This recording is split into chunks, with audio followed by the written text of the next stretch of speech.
Bonjour à tous, je me présente, Dr Guillaume Couve-Savoie, chiropraticien et copropriétaire chez ABC Clinique Santé à Gatineau. Aujourd'hui, je vous parle des entorses latérales de la cheville. Donc, on retrouve différents types d'entorses au niveau de la cheville. On peut retrouver des entorses médianes, on peut retrouver une entorse latérale, mais encore on peut retrouver l'entorse haute. Moi, aujourd'hui, je vais vraiment me concentrer sur l'entorse latérale, qui est vraiment l'entorse la plus commune qu'on retrouve dans le quotidien et dans les sports. Une première chose à savoir, c'est qu'au niveau de l'anatomie de la cheville, on retrouve des ligaments qui sont présents au niveau de la cheville. Donc, les ligaments, c'est des structures, des tissus qui viennent s'attacher d'un os à un autre pour offrir une certaine stabilité. Donc, on retrouve au niveau médial, comme on peut voir un peu sur l'image ici, le ligament deltoïde. Mais sur l'aspect latéral, celui sur lequel on va se concentrer un peu plus aujourd'hui, on retrouve trois principaux ligaments qui sont responsables de la stabilité de la cheville. Donc, le premier, c'est le talofibulaire antérieur. Ensuite, on trouve le calcanéo-fibulaire, puis le dernier, c'est le talofibulaire postérieur. Donc, ces trois ligaments-là sont importants au niveau de la cheville, surtout sur l'aspect latéral. Donc, c'est eux qui offrent la majorité de la stabilité quand on va venir faire nos mouvements. Ce qui se produit quand on a une entorse, en fait, c'est que selon le mécanisme de blessure, ces différents ligaments-là vont venir à recevoir un certain stress au niveau de ces ligaments-là qui fait en sorte qu'on peut retrouver justement une douleur et des blessures qui sont associées. Donc, selon l'intensité puis le mécanisme de blessure, le degré d'atteinte peut être plus grand ou plus petit. C'est ce qui fait qu'on retrouve entre autres différents grades au niveau des entorses de la cheville. Donc, on retrouve des grades 1 à grade 3 principalement, 3 étant le plus sévère et grade 1 étant un peu plus léger. Donc, ce qui se produit quand on fait le mécanisme d'entorse pour l'entorse latérale, c'est qu'on a un mécanisme qu'on dit d'inversion. Donc, la cheville va vers le côté comme tel, ce qui met un étirement au niveau des trois ligaments dont j'ai mentionné. La plupart du temps, le premier ligament qui va être atteint, c'est vraiment le talofibulaire antérieur. Ensuite, si l'atteinte est un peu plus sérieuse, on peut avoir une atteinte au niveau du calcanéo-fibulaire.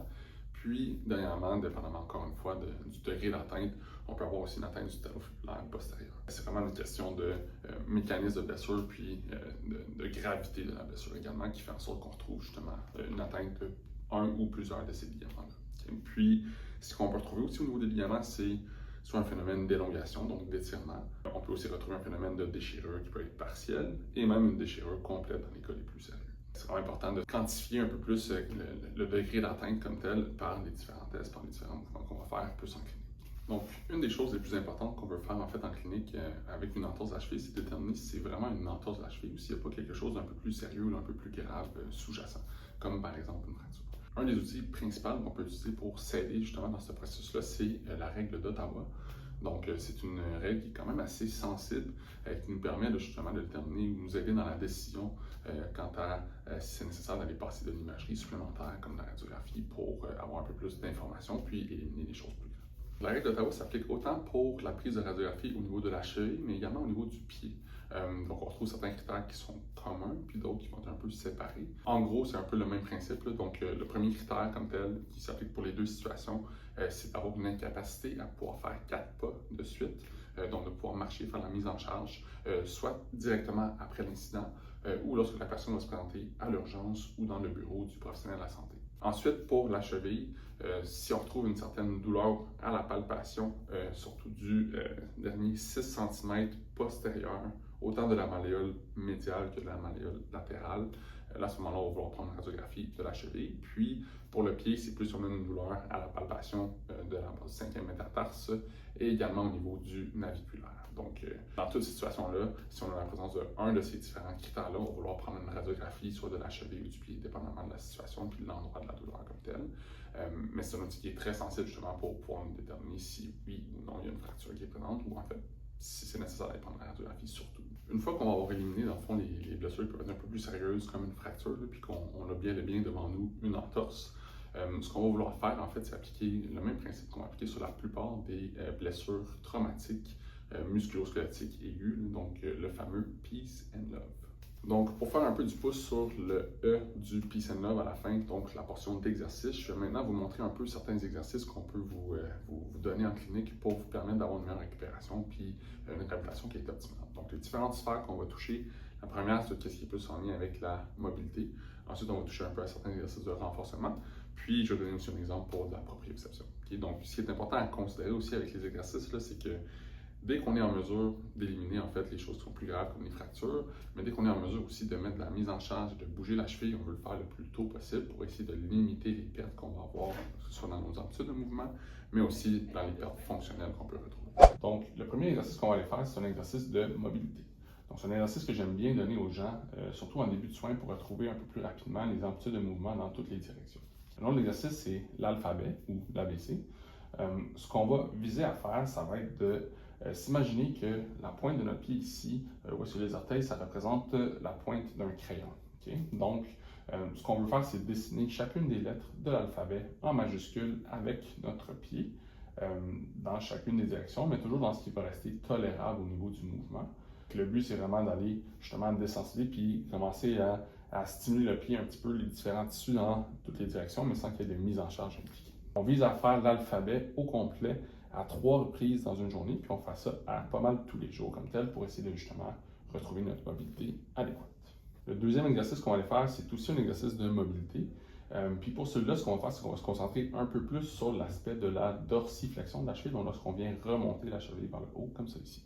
C'est souvent une des premières amplitudes de mouvement qu'on va perdre lorsqu'on a une entorse de la cheville, mais aussi qu'on veut regagner le plus rapidement possible parce qu'elle nous permet d'avoir une meilleure fonction, entre autres au niveau de la marche, c'est important. Donc, l'exercice consiste à prendre une serviette comme ça ici. On vient placer la serviette en dessous du pied, puis ensuite on vient tirer vers le haut comme ça ici pour aller faire un mouvement de dorsiflexion du pied, puis on reste dans la position ici pendant une trentaine de secondes.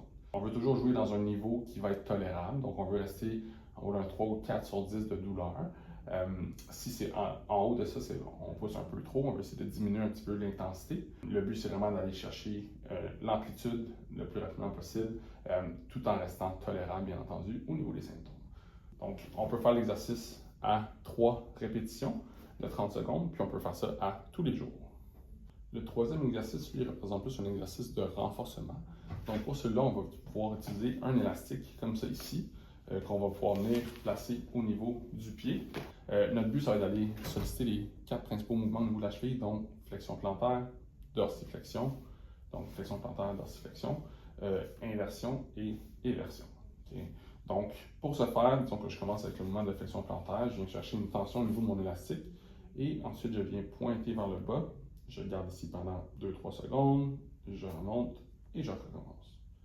Je garde 2-3 secondes, je remonte et on fait ainsi de suite jusqu'à ce qu'on atteigne 10 répétitions. Ensuite, on peut faire un exemple avec le mouvement, par exemple, de éversion. Donc, je commence avec la cheville comme ça ici, puis je viens forcer vers l'extérieur, je reste 2-3 secondes, je reviens au neutre, on va vers l'extérieur, 2-3 secondes, on revient au neutre, et ainsi de suite, jusqu'à encore une fois, on arrive à environ une dizaine de répétitions. Puis on peut faire le même principe pour les 2 autres mouvements au niveau de la cheville. Le but, c'est d'utiliser environ 3 séries encore une fois, puis on essaie d'aller faire le mouvement pas mal à tous les jours également. Donc, le dernier exercice qu'on va venir travailler, c'est l'exercice de l'étoile. Donc, un exercice qu'on va rentrer dans la catégorie de la proprioception. Donc, on commence comme ça ici, à un pied. Puis, notre but, ça va être de venir toucher à différents endroits, le point possible, à chaque pointe de l'étoile, comme ceci, tout en gardant l'équilibre à un pied. Donc, le but de l'exercice, c'est d'avoir un certain contrôle au niveau moteur et également avoir un certain contrôle au niveau de notre équilibre lorsqu'on fait le mouvement, ce qui nous apporte justement un peu plus dans des situations réelles où on n'est pas en contrôle de chacun des éléments qui sont alentour de nous. Donc, on essaie d'aller faire l'étoile complète, environ 5 à 10 répétitions. Puis ça, on peut faire ça pas mal à tous les jours. Merci à tous pour votre écoute. Donc, si jamais vous avez soit une entorse au niveau de la cheville ou encore si vous avez d'autres problématiques au niveau musculo-squelettique, n'hésitez pas à prendre rendez-vous chez ABC Clinique Santé, ça va nous faire plaisir de vous aider. Merci, bonne journée.